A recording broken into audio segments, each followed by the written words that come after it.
Hello, and welcome back to another video. Arizona is one of those states where one end can look entirely different than the other, depending on where you go. After 2 days of chasing trains through the Sonoran Desert in southern Arizona along the Union Pacific, we were heading north towards the pine-filled mountainous region of northern Arizona and eventually the red high deserts of the northeastern half of the state. On Interstate 17, it's about a 2.5-hour drive north from Phoenix to Flagstaff, our base of operations for the next 24 hours or so. Famous for its position along the historic Route 66 and a firm Santa Fe railway town, Flagstaff is now home to BNSF's Seligman Subdivision, part of the busy southern Transcon mainline between Chicago and Los Angeles. One of the busiest rail lines in the country, it wasn't long before a train arrived heading towards California.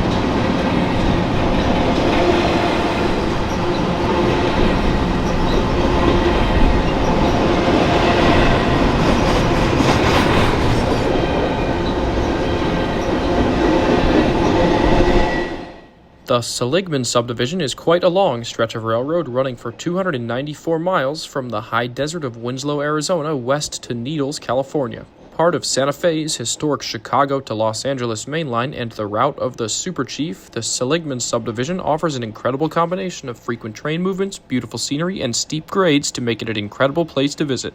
Every day, around 70 trains of mixed freight intermodal containers and bulk commodities traverse these rails to serve the consumer needs of the dense southwestern population. For the first half of this video, we will explore the mountainous area west of Flagstaff as trains climb over the Arizona Divide, facing steep grades in both directions. After spending the day in this pine-filled region, we will head east towards Winslow and ultimately New Mexico, where the southern Transcon becomes the Gallup subdivision as it heads through a radically different desert environment. Join us as we explore one of the coolest and most historic rail lines in the United States.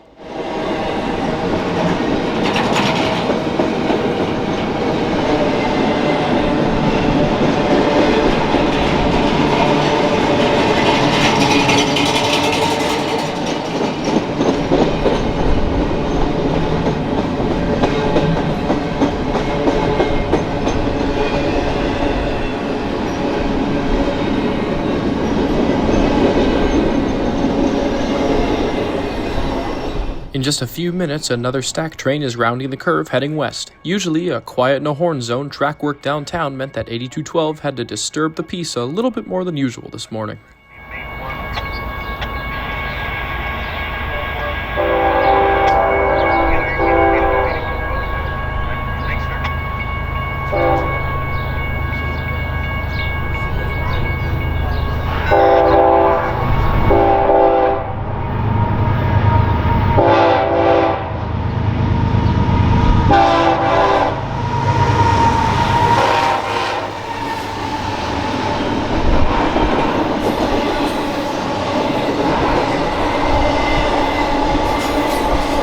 (8212) is leading train Z-Win PHX-7, a priority intermodal run between Winslow and Phoenix, Arizona. The train will remain on the southern Transcon for 30 more miles before making a left turn at Williams Junction onto the Phoenix Subdivision to head southbound to its destination.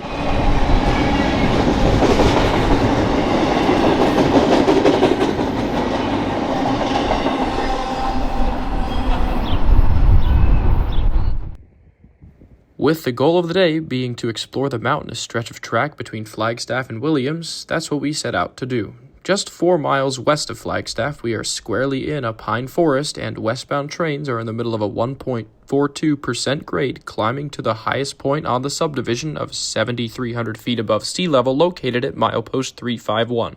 Trains can be heard for minutes before they arrive, and before long the unmistakable sound of GE engines let us know that another stack train is on the way.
pine forests between Flagstaff and Williams are a contrast to what many think of when they picture railroading in the Southwest, with wide-open deserts where you can see trains coming for miles. As a big fan of mountain railroading, and of course seeing lots of trains, this portion of Santa Fe's famous mainline was a section of track I had to visit. With the summit at milepost 351 and Interstate 40 running closely to the right-of-way, it was easy to get from one side of the hill to the other, which provides both easy access to numerous different photo locations as well as a nice contrast of trains struggling up the hill and some higher speed action of trains coasting down the hill.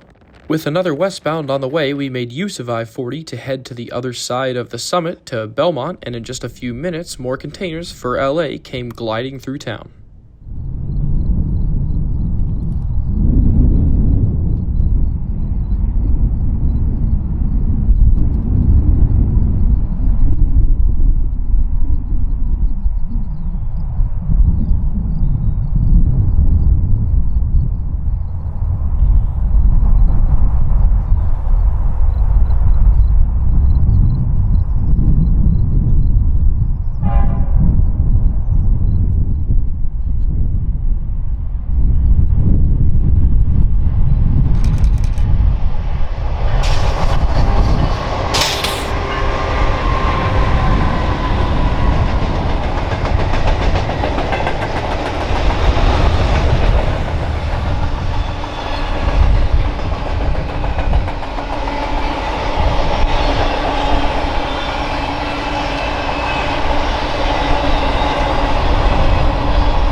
Like so many others that we had seen on the Union Pacific throughout the past couple of days, this train is solid international intermodal containers bound for the port of Los Angeles and Long Beach. There, they will be loaded onto large cargo ships and sent across the world.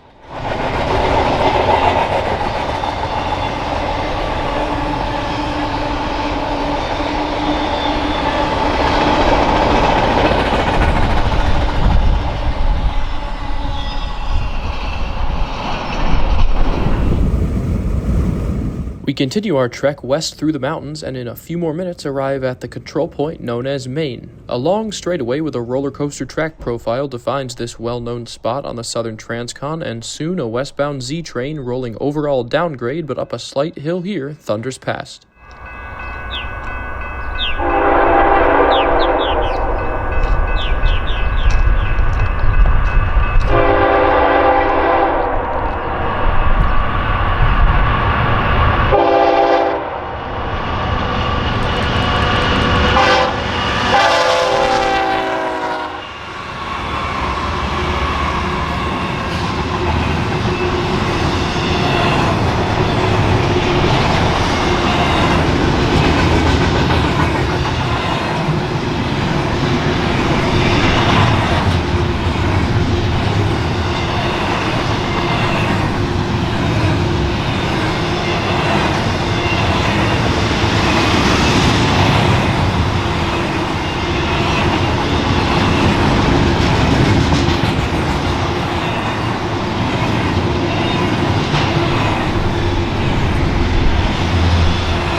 While the current eastbound from the first clip was stopped here waiting for track work up ahead to clear, Maine is an incredible spot to catch eastbound trains climbing the grade, and we will spend more time here later this afternoon.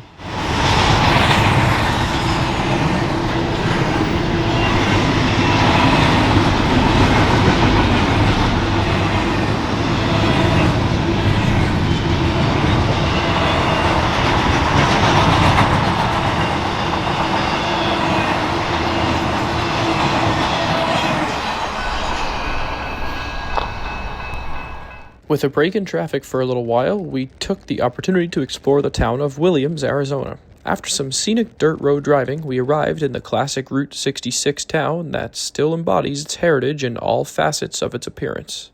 Signs indicating that you are on the Mother Road are everywhere, and shops still carry the classic early 20th century flair as you drive down the main street.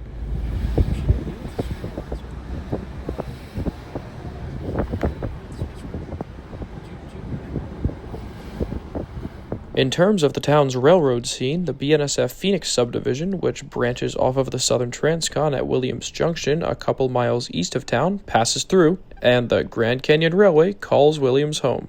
Running on a former Santa Fe branch line and utilizing a fleet primarily of EMD F40 locomotives, the Grand Canyon Railway runs 64 miles from Williams to the south rim of the canyon, carrying hundreds of tourists along the rail line that built Grand Canyon Village and introduced the world to one of America's most impressive national parks.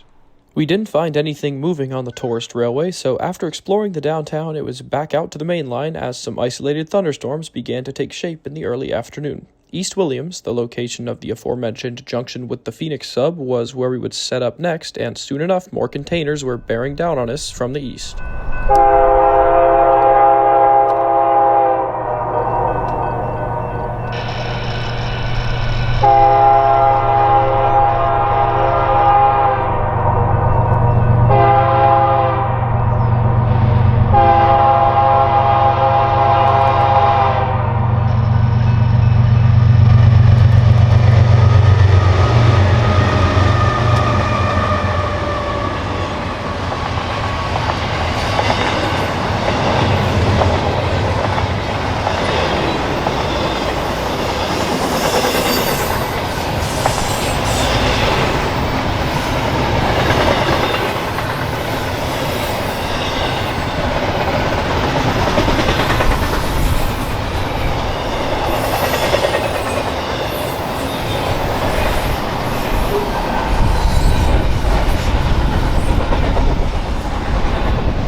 What we had certainly been lacking up to this point in the day was eastbounds, and now, after about 3 hours, one finally showed up. Heading upgrade for the summit at mile 351, BNSF has assigned 4 motors to this long manifest in a 3x1 configuration to tackle the mountainous terrain.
While the southern Transcon through Arizona presents some substantial grades, it is not a helper district, meaning that all trains tackling this stretch of track and any other mountainous terrain along the way must carry sufficient power throughout their entire trip.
The sky got more and more ominous as we moved to our next spot, the crossovers at Challender, 6 miles to the east. Surrounded by pine trees and not much else, in a few minutes the westbound parade continues with a well-powered manifest bound for California.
This train is crossing over to the south track here at Challender, having just run around the tied-down eastbound that we saw earlier in Maine.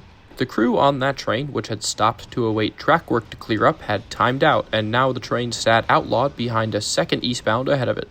On such a busy stretch of railroad, having one main track out of service for a stretch of 12 miles provides a serious operational challenge, and was the reason we were seeing primarily westbounds only thus far in the day. With only one available track, the dispatcher was fleeting the trains around the stopped eastbounds by running a ton of trains in one direction through the area, and once they were clear, running a fleet in the opposite direction. In a few hours, the bottleneck will clear up, and we will see this fleet of eastbounds be released through the area, but for now, there's still some California-bound freight to run as 3 more westbounds were on the heels of this manifest.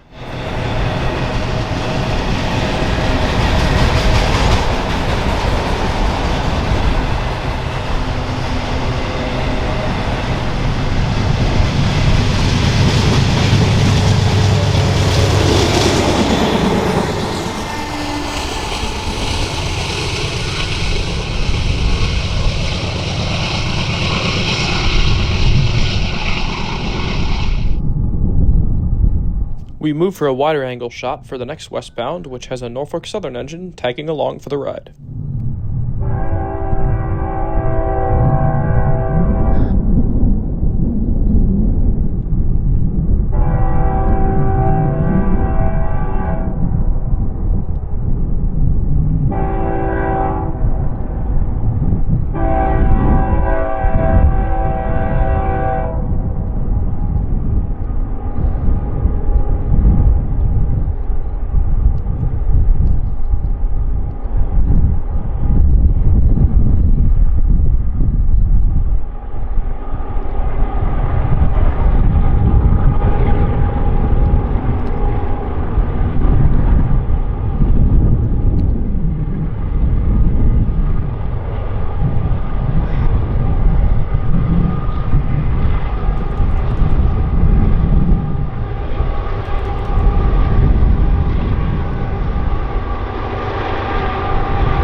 The next westbound was far enough away for us to make a move, but just barely. We pulled into Maine just seconds before BNSF 4404 arrived, pulling a mile of loaded ethanol tanks towards the Pacific coast.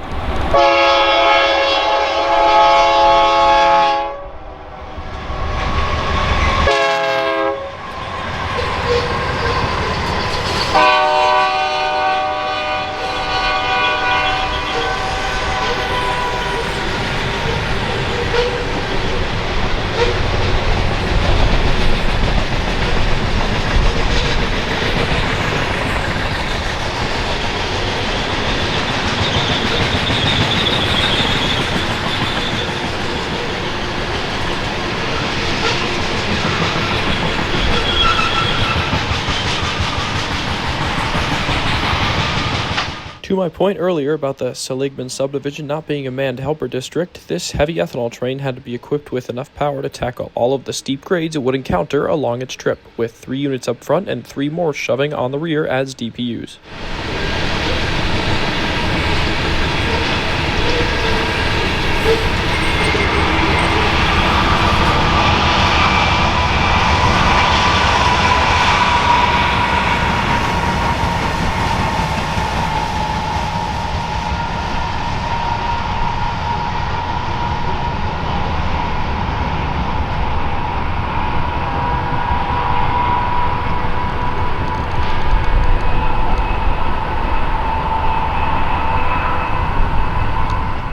We caught the tail end of the westbound parade along Interstate 40 outside of Flagstaff as a short manifest weaves its way through the pine trees with a Dash 9 and 2 SD70 Aces leading the way. It was now time for a quick break as we waited for the weather to clear up. We grabbed dinner at Lumberyard Brewing Company, located right across the street from the Amtrak station in downtown Flagstaff, a great spot for anyone visiting town. Soon enough, the sun came out and the makings of a beautiful evening began to form. For us, now full of food, it was back out to Maine for a couple of hours. Remember that eastbound parade that I had mentioned earlier? Well, it was finally being released and train after train were slated to come through the mountains. First to arrive were intermodal containers out of Cali, very noticeably climbing the grade in Maine with 3 big GEs up front, putting on a great show.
With a fairly short consist, the 3 4,400 horsepower locomotives had little issue getting the train up the hill.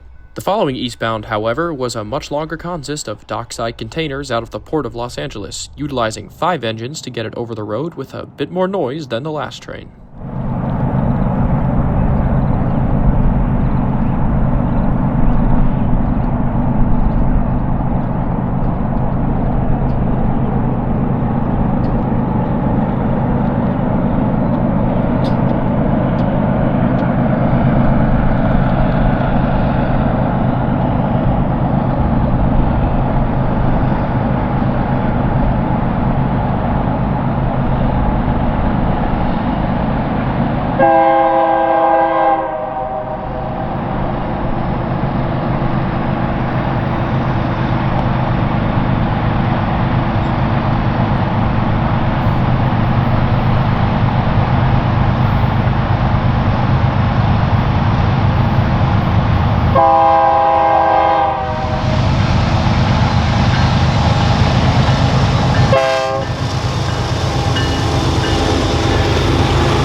As the train rolls past, we once again get a look at the roller coaster track profile at Maine as the grade flattens out, even dips downwards for a brief moment before resuming its climb towards the summit of the mountain at milepost 351.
Eastbound traffic was heavy enough at this time for the dispatcher to utilize both main tracks to keep all of them moving. This only worked as far as Maine, however, as westbound trains once again came into the picture. The two stack trains had been run around a slow and heavy manifest train coming up the mountain, which now had to be crossed over onto the north track to get out of the way of this approaching westbound. Momentarily, the signal on the south track lit up yellow for the manifest to cross over, and the engineer immediately throttles up his 4 engines to notch 8, putting on a great show.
After a few more minutes of waiting, the sun is almost gone as the westbound that had been stopped at Maine waiting for the manifest to cross over gets the signal to continue towards California.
I kind of can't believe I'm saying this, but the second locomotive on this consist is actually pretty noteworthy. Deemed as boring and commonplace for pretty much my entire life, Norfolk Southern's fleet of over 1,000 -9 locomotives is slowly dwindling. As these 90s-era GEs are rebuilt into AC-44 C6Ms, one of which we saw on the previous manifest train heading through Maine, the -9 model is becoming harder and harder to find. At the time of this video production, there is actually only one -9 left in Norfolk Southern's classic old thoroughbred paint scheme, awaiting rebuilding. Most of the 98 and 9900 series units, like the 9878 that we see here, are still kicking around, pulling freight, but their days are certainly numbered as the rebuild program has just recently surpassed its 1,000th unit and has no sign of stopping soon. This is a classic example of shoot it while you can, because even the most commonplace of engines like the Norfolk Southern -9 will one day be gone. That's enough reminiscing for now, however, as another mile of freight is approaching us from the west, climbing uphill, this time in the form of grain hoppers heading back to the Midwest for loading.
Now under a full moonlight, we set up for our last train of the evening, which was a pretty interesting one.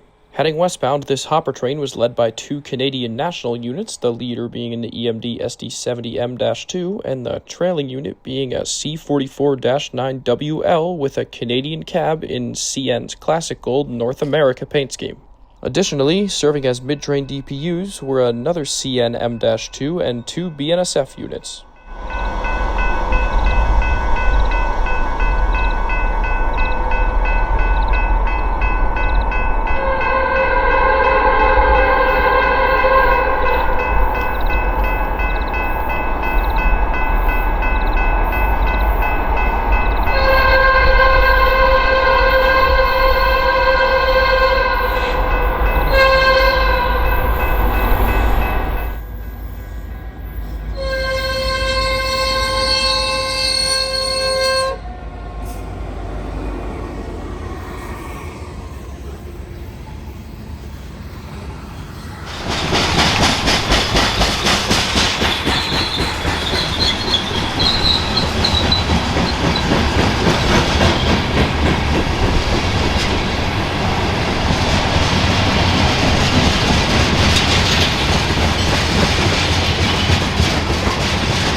After a good night's sleep in Flagstaff, we rise to find a beautiful morning in the mountains without a cloud in the sky. A perfect time to bring out the drone. Beginning the day at Belmont, our first customer is a westbound Autorac train coasting downhill with a KCS-GE trailing second.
Absolutely loving how the drone shots were turning out at this wide open location in Belmont, I kept it in the air for the next westbound, which was only a few minutes away.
Stopped at the Belmont crossovers waiting for both westbounds to get by was an empty ethanol train which, as soon as it got the clear signal, proceeded towards Flagstaff.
Belmont was a wonderful place to start the morning, but we had a long day of driving ahead of us, so with one final send-off from Canadian Pacific while filling up for gas, we made the trek back to Flagstaff.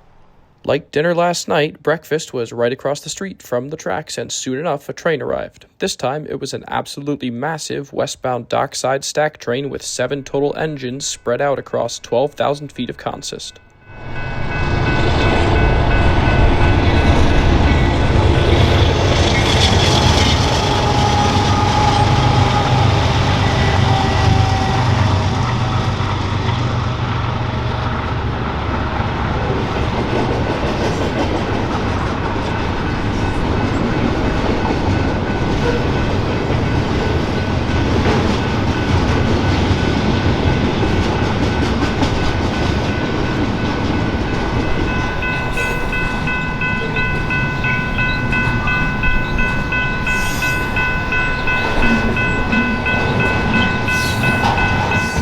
As part of the mid-train set, another of Norfolk Southern's dwindling Dash 9 fleet has found its way out to the west.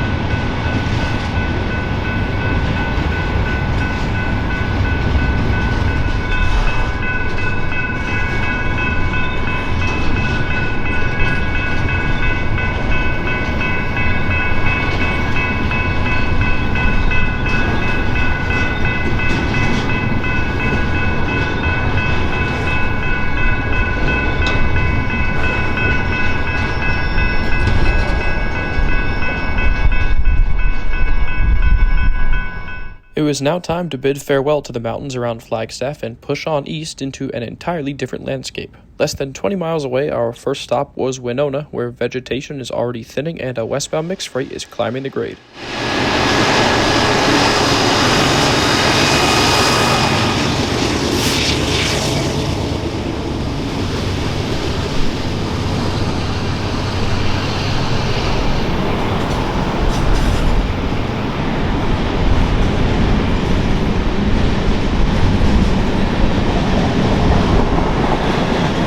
Known for being a location named in the classic R&B song Get Your Kicks on Route 66, there is not much in Winona nowadays except for the Transcon. The town itself is unincorporated, and the railroad calls the location Darling in honor of a Santa Fe engineer. It is, however, the gateway to the high and dry desert of eastern Arizona, which we will be exploring throughout the next few hours.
Continuing just a few more miles east, now on I-40, and the environment has entirely changed. Shrubs and sand mark our entry into the high desert of eastern Arizona.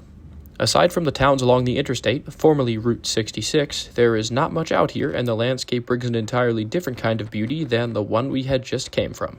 Driving east, the first major town one will come upon is Winslow, which is also the BNSF division point where trains change crews. Winslow is known for its famous reference in the Eagles' 1972 hit Take It Easy. The lyric "Standing on a Corner" in Winslow, Arizona has been memorialized with a small statue and display along Route 66 in town. Similar to Williams, Winslow digs deep into its history along America's most famous highway and does not let visitors forget what road they're on. Getting back to the rail action, in just a few minutes a westbound stack train is departing town for its trip over the Seligman sub with a fresh crew.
Winslow is the end of the line for the Seligman sub, with the southern Transcon continuing east now as the Gallup subdivision towards New Mexico.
One of the best places to watch trains around Winslow is the overpass just west of town.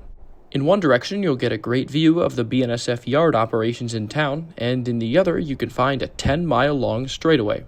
Ready to depart the yard was another westbound intermodal train, which would be our last catch along the Seligman subdivision before we continue east towards New Mexico.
Leaving Winslow behind, it was a lot of driving along Interstate 40.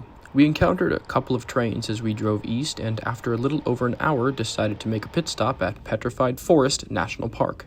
The park is so named for the deposits of ancient wood that have fossilized into rock and has lots to offer the visitor to the area. To the north, the park road faces the Painted Desert, offering sweeping views of a red landscape like none I had ever seen before.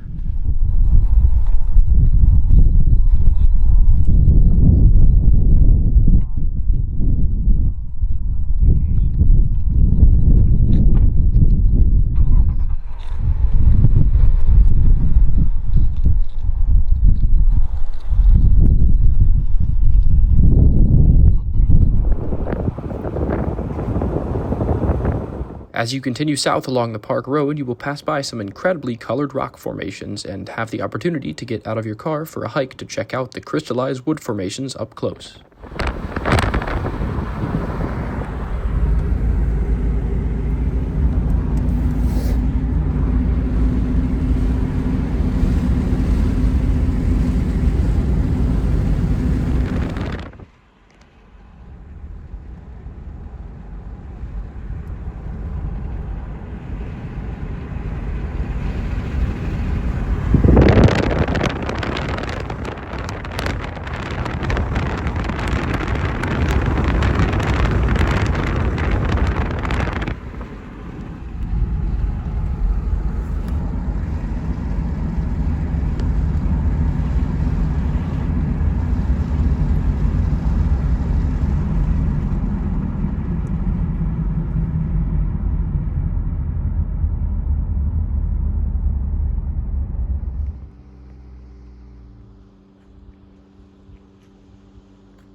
Adding to the history in the park, you can also find Pueblo markings etched into the rocks throughout the area, an impressive reminder that people lived, survived, and thrived in this desolate place for millennia.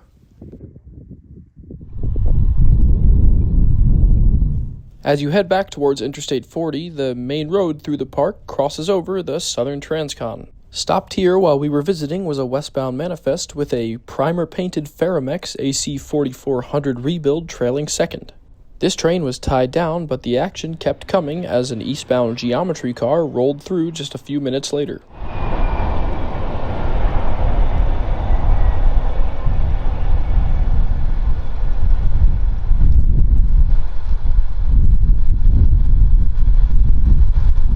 The flat landscape means that you can see for miles in each direction, and just a few minutes later, a westbound headlight appeared, snaking its way towards the park.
Leaving Petrified Forest, we still had quite a long drive ahead of us, so we put the pedal to the metal, making our way towards New Mexico, still making sure to take in all of the beautiful scenery surrounding us. It wasn't long before we were crossing over the state line, and we made our way into Gallup, a namesake town of this subdivision and another staple stop on Route 66. A yard job was shuffling around downtown, but we only had time for a quick drive-by as we still had a long ways to go before reaching our destination for the evening. The downtown once again carried the old western character of so many others along the Mother Road, and I'm glad we took the time to stop by even if it was just briefly. Soon, it was back onto I-40, passing more trains along the way before stopping one more time at Thoreau for our last action of the day. With cliffs of red rocks as the backdrop, a westbound Z train sprinted towards California behind 4 BNSF GEs.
As this mile-long string of containers and trailers heads west, we will conclude our time along the Southern Transcon. I hope you enjoyed riding along with us, and thank you for watching.